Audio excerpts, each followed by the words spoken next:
Professor Rilta stepped through the gates of Seoul National University, his crystalline body catching the morning sunlight in ways that made passing students stop and stare.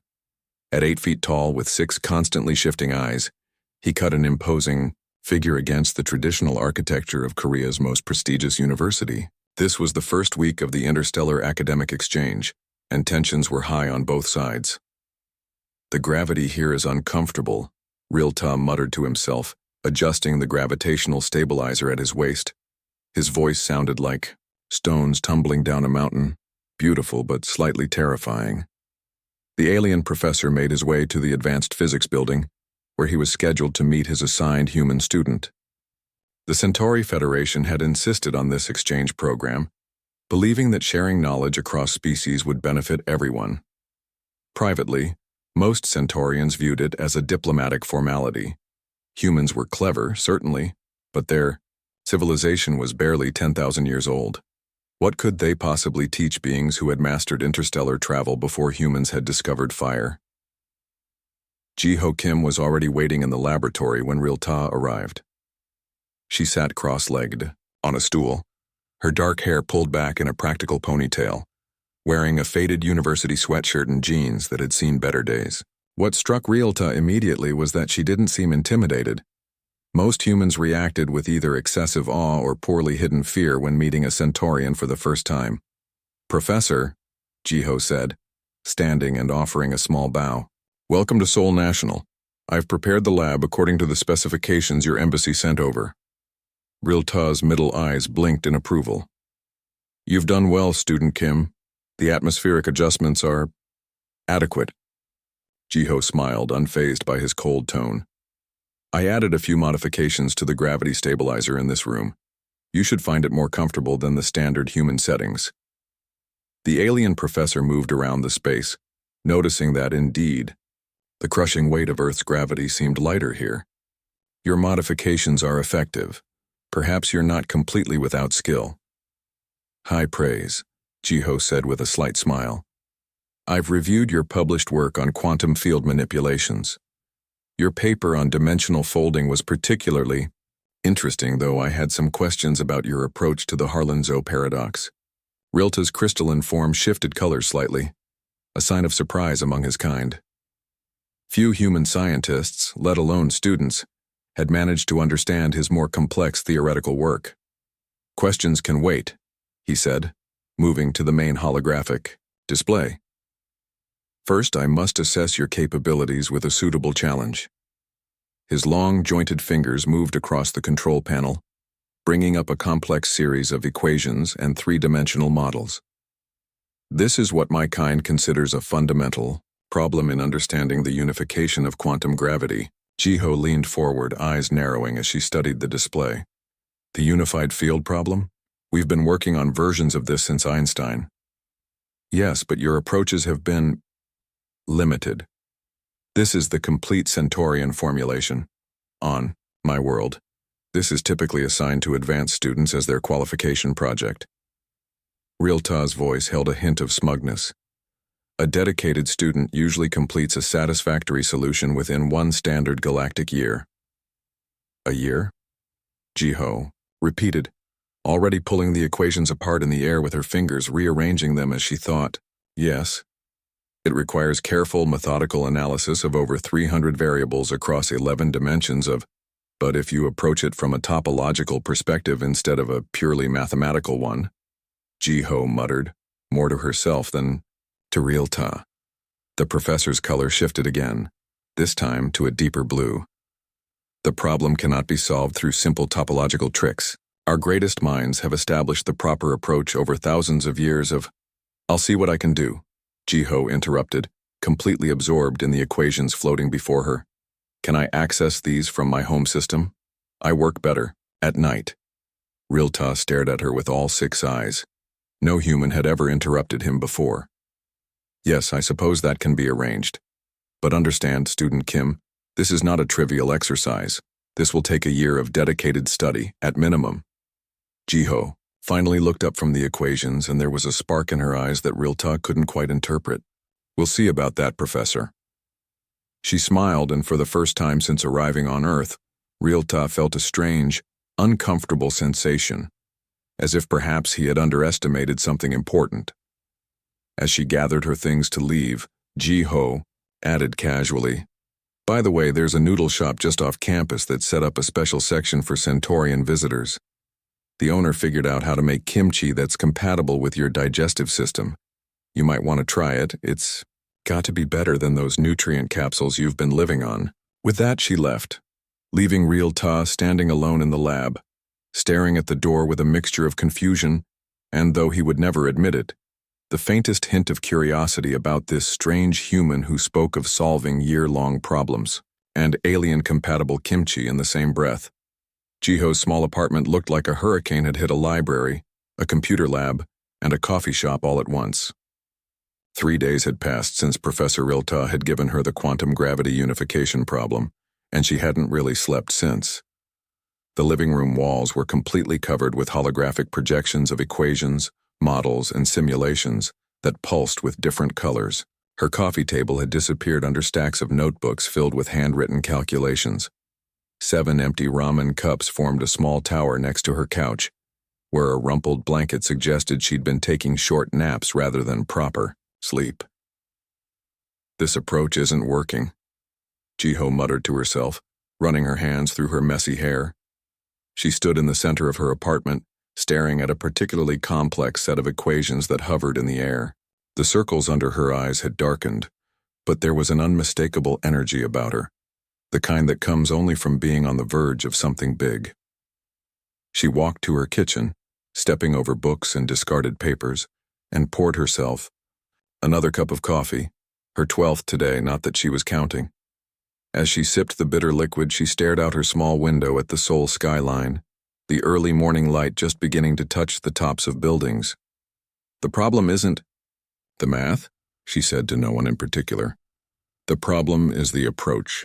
From what she could tell, Centaurians solved problems like they built their ships, meticulously, step by step, with each piece perfectly placed before moving to the next. It was elegant, but painfully slow. Humans, on the other hand, or at least Jiho, worked more like the way water finds its path down a mountain, testing multiple routes simultaneously, abandoning dead ends, sometimes flowing backward before surging forward again. She walked back to her main work area and collapsed onto her couch, staring up at the ceiling where she'd projected the core equations. "What if I—" She sat up suddenly. "What if I try something completely different?" Jiho remembered a conversation she'd had with her grandfather years ago. He wasn't a scientist, but a traditional Korean musician who played the gyeogyum. He had once told her that music and mathematics were the same language spoken with different accents. "The spaces between notes matter as much as the notes themselves," he'd said. She pulled up a new holographic workspace and began rebuilding the problem from scratch, but this time, she structured the equations like her grandfather had taught her to understand musical compositions, focusing on the relationships and the spaces in between. Hours passed. The sun rose fully and began its journey across the sky.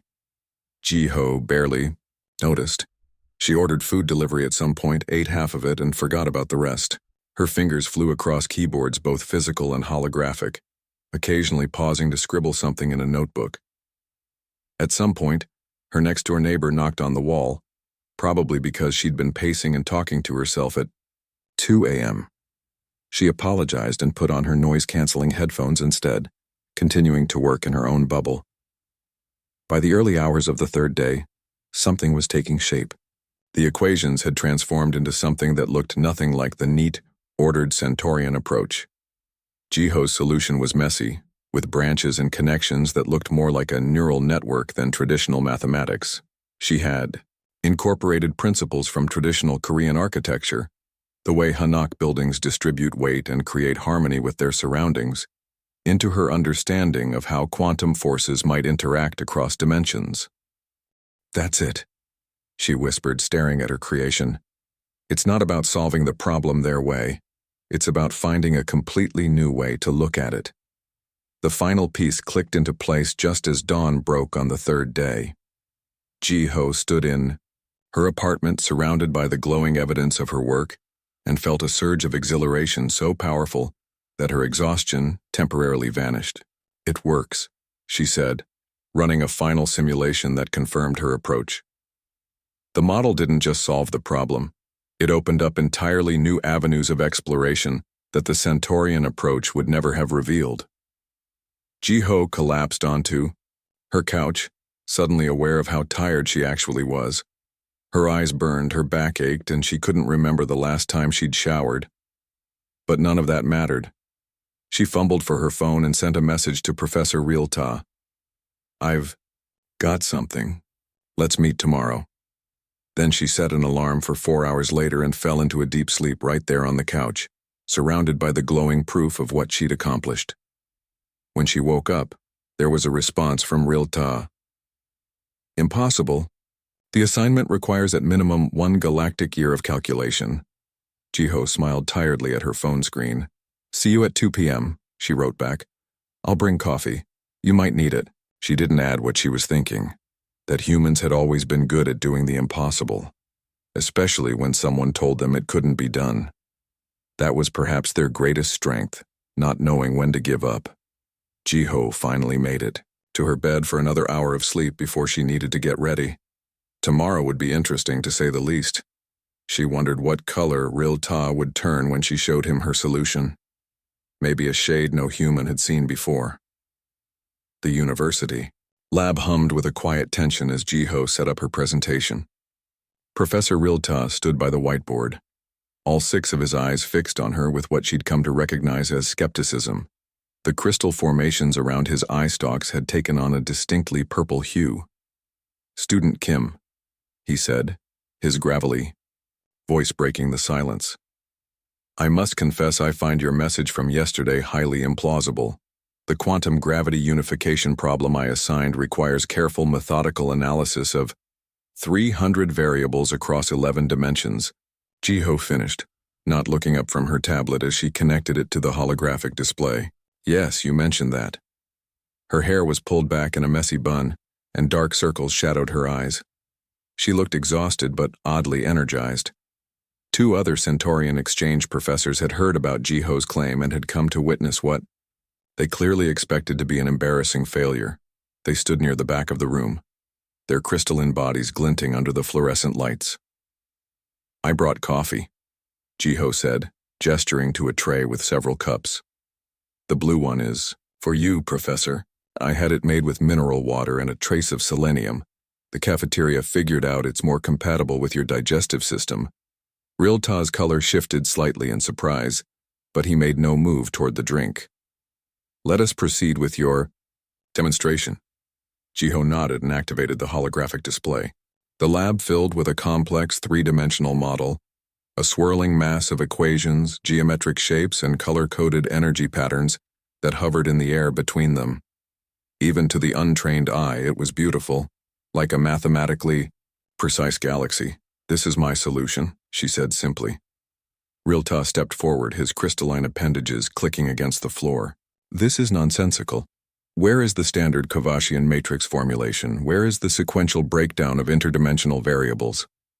"It's not there," Ji-ho admitted, "because I didn't use the standard approach." One of the visiting professors made a sound like shattering glass, the Centaurian equivalent of a scoff. "Then what am I looking at?" Realta demanded. Ji-ho took a deep breath. "The problem with your approach, with the Centaurian approach, is that it treats quantum gravity as a linear problem to be solved through exhaustive calculation. But I realized something when I was staring at your equations. The reason quantum mechanics and general relativity don't play well together isn't because we haven't calculated enough variables. It's because we're thinking about space and time." "All wrong." She gestured, and the model shifted, zooming in on one section. "I borrowed principles from Korean temple architecture, specifically the concept of negative space. In our traditional buildings, the space between objects is as important as the objects themselves." Realta's eye stalks extended slightly, a sign of interest despite himself. "See here?" Ji-ho pointed to a complex knot in the model. "Quantum mechanics treats particles as distinct quantized entities. General relativity treats spacetime as a continuous fabric. They seem incompatible. But what if space-time itself is composed of relationships rather than absolute positions? What if gravity emerges from the pattern of relationships, the same way music emerges from the relationship between notes? She manipulated the display, and the model began to pulse with a rhythm like a heartbeat. I structured my solution like a traditional Gaussian composition, our 12-stringed instrument. Each string represents a dimension, but the music, the solution, comes from how they relate to each other. Rilta circled the display slowly. His crystalline body had shifted from purple to a deep blue, a color Jiho had never seen on him before. "This is," he began, then stopped. He reached out with a jointed appendage and touched one equation, spinning it to examine all sides. "This cannot be correct." "Run the simulation," Jiho suggested quietly. Rilta hesitated, then gestured to the computer. The model began to move, equations flowing into each other, geometries morphing and shifting. After several minutes of increasingly complex transformations, the model suddenly simplified, collapsing into a surprisingly elegant single equation that hovered in the center of the room. The visiting professors moved forward now, their crystal bodies clicking rapidly, a sign of agitation. "That's impossible," one of them said. Jiho took a sip of her coffee. And yet there it is. Rilta was moving his appendages rapidly through the hologram, checking calculations, following the logic paths. "You've unified the field equations without requiring infinite energy at the quantum boundary. This should have taken a year?" Jiho suggested with a small smile. For a long moment, Rilta was silent, still examining the model from every angle. Then, to everyone's surprise, his crystalline body began to shift colors rapidly, cascading through blues, purples, and finally settling on a brilliant gold that filled the room with warm light. "In 3,000 years of teaching," he said, "finally, I have never been so thoroughly educated." He turned all 6 eyes toward Jiho. "How did you see this pattern when generations of my kind have missed it?" Jiho shrugged tiredly. "Maybe because I don't have 3,000 years. Humans don't have time to solve problems the slow way. We have to find shortcuts." Rilta made a sound Jiho hadn't heard before, a resonant, bell-like tone that seemed to come from within his crystalline structure. It took her a moment to realize he was laughing. "It seems," he said, "that I have much to learn about human approaches to problem-solving." He finally picked up the blue coffee cup she had brought him, and apparently about human beverages as well. The visiting professors were now frantically copying the model, their appendages blurring with speed. Jiho smiled and sat down heavily in a chair. "Does this mean I pass the assignment?" Rilta's body glowed even brighter. "Student Kim, I believe it means I need to create a much more difficult one." For the first time in 3 days, Jiho laughed, a genuine, exhausted sound of triumph. News of Jiho's achievement spread through the interstellar academic community like wildfire. What began as a curious anomaly, a human student solving a supposedly year-long problem in just 3 days, quickly became something much more significant as other exchange professors began testing their own human students. At Harvard University, Professor Zetlar of the Proxima Centauri Science Academy assigned Tae-Woo Park a problem in quantum biochemistry that typically took Centaurian graduate students 6 months to solve. Tae-Woo returned with a solution in 9 days, using an approach that combined traditional biochemistry with principles borrowed from Korean cooking techniques. "The protein folding problem is basically like making the perfect kimchi," he explained to a bewildered but impressed Zetler. "It's all about the timing of interactions and creating the right environment for transformation." At Oxford, Yoo-jin Cho was given an unsolvable language cipher that had stumped the linguistic experts of Tao Seti for over a century. She solved it in 2 weeks by recognizing patterns similar to ancient Korean poetry forms. The key was understanding that the symbols weren't just representing sounds or concepts, but relationships between ideas, she explained. Just like how in traditional Seijo poetry, meaning comes from the relationship between lines, not just the lines themselves. Each new success story added fuel to what was rapidly becoming a revolution in interspecies scientific collaboration. Some alien professors resisted, claiming that the human approaches were unorthodox, chaotic, or simply lucky coincidences. But the results were hard to argue with. The Galactic Academic Council, which had initially approved the exchange program as a diplomatic courtesy, called an emergency session. The massive virtual meeting brought together representatives from 17 spacefaring civilizations, all connected via quantum entanglement communication. "This is unprecedented," said Council Elder Hrixta, her crystalline form glowing with concern as she addressed the assembly. "The humans are solving problems at rates that defy all established learning models. The question before us is simple. What does this mean for galactic knowledge hierarchy?"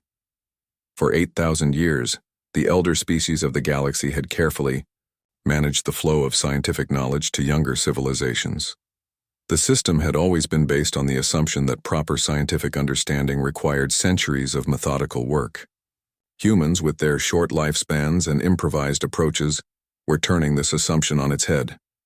"Perhaps we have been too rigid in our thinking," suggested Representative Koltar from Epsilon Eridani. "The human approach may be unorthodox, but it is producing results we cannot ignore." "Results without proper understanding," countered Representative Drell of the Aldebaran technocracy. "They leap to conclusions without following proper methodological sequences. How can they truly understand what they discover?" While the council debated, the humans and their alien mentors continued their work, blissfully unaware of the philosophical crisis they were causing. In Seoul, Professor Rilta had moved beyond his initial shock and was now working closely with Jiho on extending her quantum gravity solution. Their lab had become a strange hybrid space, Centaurian precision instruments alongside hand-drawn diagrams, and even a traditional Korean geogium that Jiho occasionally played when thinking through a problem. "I still don't understand how you make these intuitive leaps," Rilta said one afternoon as they worked on a particularly challenging aspect of higher-dimensional mathematics. Jiho looked up from her calculations. "And I don't understand how you can spend 50 years working through a problem step by step without getting bored out of your mind." Rilta's crystalline body shifted to a color that Jiho had come to recognize as amusement. "Perhaps that is the key difference. Your species evolved with very short lifespans on a planet full of predators. You needed to solve problems quickly, or die. My species evolved on a world with few threats and extraordinarily long lives. We had the luxury of methodical approaches. Different evolutionary pressures, different cognitive styles." Jiho nodded. "Neither better, just different." This insight was being repeated across dozens of labs around the world. Human intuition and creative problem-solving paired with alien methodical analysis and vast knowledge bases were proving to be a powerful combination. Meanwhile, the ripples continued to spread. The business world caught wind of the academic breakthroughs, and suddenly every major corporation on Earth wanted to hire both human innovators and alien consultants. Governments began rethinking their approach to scientific funding, putting more resources into cross-species research teams. Not everyone was pleased. Traditional academic institutions on both Earth and alien worlds felt threatened by the new paradigm. Some human scientists complained that the aliens were getting credit for human ingenuity, while some alien scholars dismissed human approaches as lucky guesswork rather than real science. But as the successes mounted, these voices of resistance grew quieter. It was becoming impossible to deny that something remarkable was happening, a genuine revolution in how intelligent species approached problem-solving. 6 months after Jiho's initial breakthrough, the Galactic Academic Council finally reached a decision. In a historic announcement broadcast to all 17 member civilizations, Elder Hrixta declared, "We hereby establish the Interspecies Scientific Collaboration Initiative. All member species are encouraged to form mixed research teams combining the unique cognitive approaches of different evolutionary backgrounds." When Jiho heard the news, she was in the lab with Rilta, working on their 7th joint paper. "Looks like we started something big," she said with a grin. Rilta's body glowed a warm golden color. "Indeed, though I suspect this was inevitable from the moment our species met. The universe is too complex for any single approach to unlock all its secrets. Jiho nodded, turning back to their work. Well, at least now we can officially stop arguing about whose method is better and just get on with the interesting stuff. Agreed, said Rilta, though I still maintain that your approach to calculation using musical analogies is deeply illogical. And yet it works, Jiho replied with a smile. And yet it works, Rilta conceded. 6 months had passed since Jiho's revolutionary solution to the quantum gravity problem, and the day of the Interstellar Science Summit had finally arrived. The massive conference center in Geneva buzzed with excitement as representatives from 17 spacefaring civilizations mingled in the Grand Hall. Holographic displays showcased breakthrough research from around the galaxy, but everyone knew which presentation was the main event. Jiho stood backstage, nervously adjusting her formal hanbok. The traditional Korean dress, with its vibrant blue and gold colors, stood out dramatically against the metallic and crystalline attire of the alien scientists around her. Are you experiencing pre-presentation anxiety? Rilta asked, his crystalline form shifting to a concerned lavender shade. Over the months of working together, the Centaurian professor had become surprisingly adept at reading human emotions. Just normal nerves, Jiho said, taking a deep breath. I've never spoken in front of 5,000 beings from across the galaxy before. You solved a problem that has stumped my species for centuries. Rilta Ramini. Dead her. This should be simple by comparison. Jiho laughed. That's different. Math makes sense. People are complicated. When their names were announced, they walked onto the stage together. The hall fell silent as the unlikely pair took their positions, the tall, crystalline alien professor and the small human woman in traditional dress. Their presentation was being transmitted live to educational institutions across the galaxy. Distinguished colleagues, Rilta began, his voice resonant through the hall. 6 months ago, I assigned student Jiho Kim a problem that, by all reasonable standards of my civilization, should have taken a year to solve. She completed it in 3 days. A murmur ran through the audience. At first, I believed she had made an error or greatly simplified the problem, Rilta continued. I was wrong. What she had done was approach it from a perspective entirely foreign to my species. Jiho stepped forward. The approach wasn't particularly special by human standards, she said modestly. I simply applied principles from my own cultural background, Korean musical theory and architectural concepts, to the mathematical framework.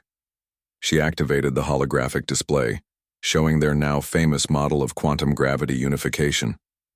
What we've discovered since then is far more significant than a single solution to a single problem. The display shifted to show a split screen. On one side, the methodical, step-by-step approach typical of Centaurian problem solving. On the other, the intuitive pattern-jumping approach of human cognition. These two methods of thinking aren't in competition, Jiho explained. They're complementary. When combined, they create something greater than either can achieve alone. Rilta gestured, and the display merged the two approaches into a unified model. We call this cognitive synthesis, he said. The deliberate combination of evolutionary distinct problem-solving approaches. For the next 40 minutes, they presented case studies from across Earth, the biochemistry breakthroughs of Taewoo Park, the linguistic achievements of Yujin Cho and dozens of others. With each example, they highlighted how the different cognitive styles had complemented each other. Humans excel at intuitive leaps and pattern recognition across seemingly unrelated domains, Jiho explained. We evolved on a dangerous planet, with short lifespans, so we developed the ability to find shortcuts and unexpected connections. Centaurians and similar long-lived species excel at methodical, thorough analysis, Rilta added. We evolved with the luxury of time, developing the ability to maintain focus on complex problems for decades without distraction. The audience was captivated as Jiho and Rilta demonstrated how these different approaches, when properly integrated, could solve problems faster and more thoroughly than either method alone. But this goes beyond mere problem-solving efficiency, Jiho said as they neared the conclusion. It represents something more profound, a new understanding of intelligence itself. She paused, looking out at the diverse beings gathered before her. Some had evolved from predators, others from prey. Some came from water worlds, others from gas giants. Each had developed unique cognitive adaptations to their home environments. Intelligence isn't a single trait that develops along a linear path, she continued. It's a spectrum of cognitive approaches, each valuable in its own way. The true power comes not from ranking these approaches, but from combining them. Rilta stepped forward, his crystalline body glowing with a warm golden light that filled the stage. My species has been exploring the cosmos for 30,000 years, he said, his voice solemn. In all that time, we believed our methodical approach was superior, the natural evolution of any advanced civilization. We were wrong. The hall was completely silent now.